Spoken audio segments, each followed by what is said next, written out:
E aí, galera, tudo bem com vocês? Artigo 1º. A República Federativa do Brasil, formada pela união indissolúvel dos Estados e municípios e do Distrito Federal, constitui-se em Estado democrático de direito e tem como fundamentos a soberania, a cidadania, a dignidade da pessoa humana, os valores sociais do trabalho e da livre iniciativa, o pluralismo político. Parágrafo único.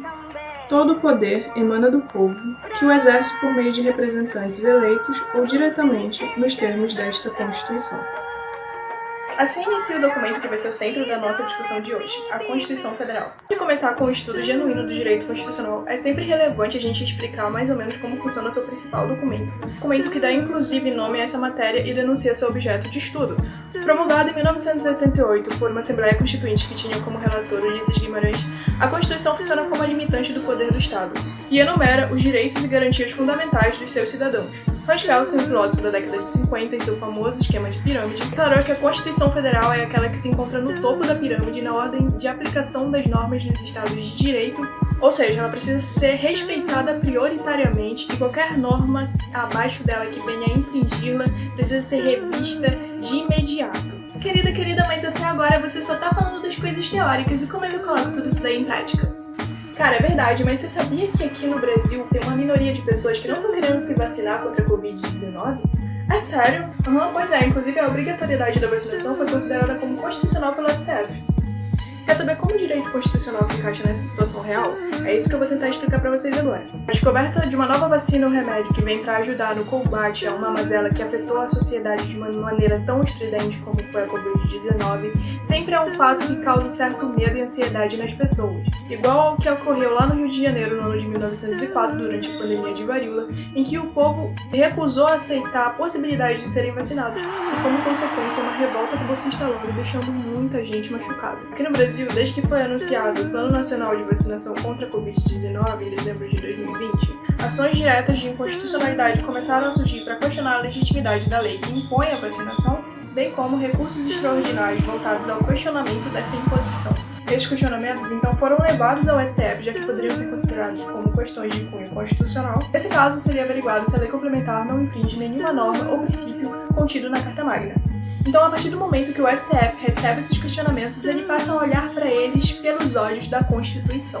Primeiramente, antes da gente continuar nessa jornada que a gente está fazendo aqui, é necessário a gente parar um pouquinho para esclarecer uma coisa. Você poderia, por exemplo, pensar, mas a quantidade de brasileiros que concordam em tomar a vacina é bem maior do que a quantidade de brasileiros que não concordam. Não seria mais fácil a STF impor a vacinação, já que esse é o desejo de todo mundo, ou seja, da maioria? A gente vive num estado democrático, afinal de contas, não é mesmo? É sim, realmente você falou algo correto. A origem da Constituição de 1988 é uma origem democrática, pois além de estar garantindo a participação popular na sua elaboração através dos representantes do povo na Câmara dos Deputados, ainda tem em seu conteúdo medidas baseadas em princípios e normas que garantem que sua aplicabilidade seja firmemente alicerçada na prevalência da maioria em detrimento dos interesses individuais.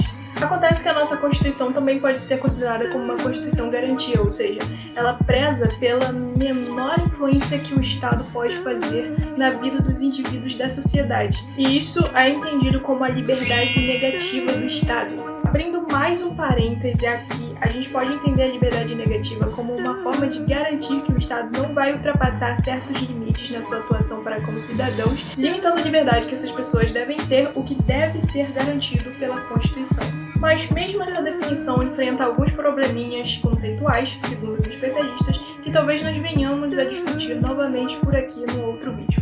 Então é justamente para garantir a liberdade negativa do Estado que este não deve simplesmente ignorar os pedidos dessa minoria que não concorda ou se sente lesada com a obrigatoriedade de tomar a vacina. Apesar disso, ao votar nos pedidos referentes à Covid-19, os ministros do STF utilizaram vários princípios contidos na Constituição. Dentre eles, os que mais tiveram relevância foram aqueles que visavam garantir o bem-estar e a saúde da coletividade, como, por exemplo, o princípio da solidariedade, que nesse caso foi aplicado, entendendo que no período pandêmico a ação de cada indivíduo influencia diretamente naquele outro indivíduo que pode estar próximo ou distante dele, na cadeia de infecção, por exemplo, da Covid-19. Isso é uma coisa que acontece. Bom, essa foi uma forma de a gente conseguir ilustrar para vocês como a Constituição está influenciando as nossas vidas nesse período agora que a gente está passando. E deve continuar fazendo isso, já que é o documento que deve guiar a ação do Estado e contém seus fundamentos, daí a sua imensurável importância. Where is the intercom? A Constituição brasileira possui uma estrutura e ela é dividida por títulos.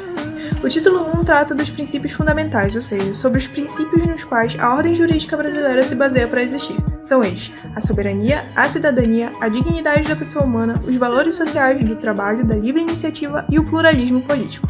É interessante citar que este último princípio é o marco da Constituição Cidadã, já que ratifica a saída do Brasil de um regime político ditatorial para um regime democrático. O título 2 refere-se aos direitos e garantias fundamentais e trata daqueles direitos que visam a proteção da dignidade humana, tanto que é justamente este título que começa com o famoso artigo 5º, o qual diz: todos são iguais perante a lei, sem distinção de qualquer natureza, garantindo-se aos brasileiros e aos estrangeiros residentes no país a inviolabilidade do direito à vida, à liberdade, à igualdade, à segurança e à propriedade. O título 3 refere-se à organização do Estado, trata da divisão da República Federativa do Brasil em União, Estados, Distrito Federal e municípios. O título 4 é o mais extenso, contendo 90 artigos e trata da organização dos poderes do Estado em Executivo, Legislativo e Judiciário. O título 5 vai abordar a defesa do Estado e das instituições democráticas que dele fazem parte no caso de uma situação de crise no país. O título 6 trata da tributação e orçamento, explicando como deve funcionar o sistema tributário brasileiro. Esse título aborda assuntos como os tributos que poderão ser instituídos pelos estados ou os impostos que precisarão ser instaurados pelos municípios. Enquanto isso, o título 7, que aborda a ordem econômica e financeira, determina aspectos relacionados, por exemplo, à política agrária e fundiária do país e à reforma agrária. O título 8 fala sobre a ordem social do Estado brasileiro, dispondo sobre as políticas sociais, a previdência social e ainda da ciência, tecnologia e inovação. E por fim, ao título 9, denominado de Disposições Constitucionais Gerais, que fica responsável por abordar todas as questões que não foram abordadas em nenhum dos outros títulos anteriormente citados. Um exemplo é o artigo 2º deste título, que diz que o Colégio Pedro II, localizado na cidade do Rio de Janeiro, será mantido na órbita federal. Considera-se esse um artigo que só está na Constituição por uma formalidade e não por sua materialidade, mas fica tranquila que a gente vai tirar esse juridiquês e explicar melhor essa treta pra vocês nos próximos vídeos. É isso aí, meus bons, eu espero que vocês todos tenham gostado muito do que a gente tenha trazido pra cá. Se não gostou muito, tudo bem, mas pelo menos ter prestigiado a gente até aqui, a gente agradece. E todas as referências estão aqui embaixo, como sempre, e a gente espera que vocês possam aproveitar isso também pra estudar um pouquinho. E é isso, galera, obrigada!